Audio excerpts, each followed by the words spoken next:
কোরবানির আগেই খাইটা গরু কাটার কাজে যখন লাগে এই জন্য আমরা দূরের থেকে এগুলি আনি। দেখা গেছে আয়না এগুলি আপনার পিস হিসাবে বেশি, যদি বাজারে মাল কম হয় তাহলে হয়তো কিছু লাভ হয়, নাহলে চালান ধুয়ে বাড়ির যাওয়া লাগে। এই আর কি ব্যবসার হিসাব। ব্যবসায়ী হলো আপনার 2 দিন, ঈদের আগের দিন আর হলো চাঁদরাত, এই দুই দিনে হলো ব্যবসা।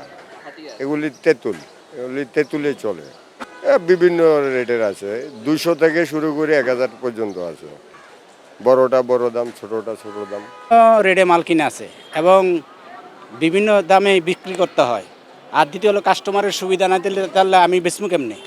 কাস্টমারেরও সুবিধা আছে, কারণ এক পিস তোর বেটাকে লগে আমি জুলুম করে ব্যবসা করুন যাব না। সীমিত লাভ রেখাই ব্যবসা বাণিজ্য করুন লাগবে। যেভাবে ব্যবসা করলে কাস্টমারও যেন না ঠকে, বিক্রেতাও যেন না ঠকে।